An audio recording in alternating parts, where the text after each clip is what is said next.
எல்லாருக்கும் தெரியும். தூக்கம் நமக்கு சரியா வரலைன்னா, அந்த வியாதி பேரு வந்து இன்சோம்னியா அப்படின்னு சொல்லுவோம். அதாவது தூக்கமின்மை அப்படின்னு சொல்லுவோம்.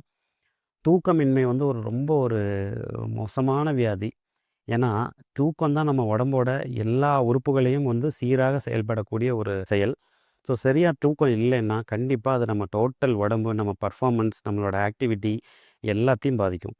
ஸோ, தூக்கம் இல்லாமை, அதாவது தூக்கமின்மை வந்து நெறைய வகையா பிரிக்கலாம். அதில ரொம்ப முக்கியமான ஒரு ப்ராப்ளம் வந்து இன்சோம்னியா. இந்த இன்சோம்னியால இன்னொன்னு வந்து ஹைப்பர்சோம்னியா, அதாவது தூக்கம் அதிகமா வர்றது. பேராசோம்னியா, அதாவது தூக்கத்தில நடக்கக்கூடிய வேறு சில பிரச்சனைகள். அதேமாரி சர்க்காடியன் ரிதம் டிஸார்டர்ஸ், அதாவது அந்த சர்க்காடியன் ரிதம் நம்ம சொன்னோம் பார்த்தீங்களா? அந்த பயாலஜிக்கல் கிளாக் மாறுனால நம்ம உடம்புல ஏற்படக்கூடிய மாற்றங்கள். அப்புறம் தூக்கத்தோட சேர்த்தக்கூடிய மூச்சு வாங்கக்கூடிய, அதாவது பிரீத்திங் ப்ராப்ளம்ஸ். தூக்கத்திலேருந்து வரக்கூடிய மூவ்மெண்ட் ப்ராப்ளம்ஸ், இது மாரி நெறைய தூக்கத்தில வரக்கூடிய வியாதிகள் இருக்கு.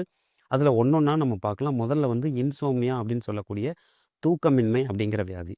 ஜென்ரலா தூக்கமின்மைய வந்து நம்ம 2ஆ பிரிக்கலாம். ஒண்ணு வந்து அக்யூட், எல்லா வியாதிகள்லயும் அக்யூட், அதாவது வித்தின் 3 மந்த்ஸ், அதாவது உடனடியா அந்த வியாதினால ஏற்படக்கூடிய ப்ராப்ளம். இன்னொன்னு வந்து லாங் டர்மா அந்த வியாதி நம்ம உடம்புல இருந்தா என்ன பாதிப்பு வருங்கிறது தான். நம்ம எல்லாருமே சொல்றோம், ஸ்ட்ரெஸ் அப்படிங்கிறது வந்து ஒரு வியாதி கிடையாது. அது நமக்கு நாமே ஏற்படுத்தக்கூடிய ஒரு பிரச்சனை தான். இப்ப நாளைக்கு எனக்கு எக்ஸாம் இருக்குன்னு வைங்களேன், இன்னைக்கு நைட் எனக்கு தூக்கம் வராது.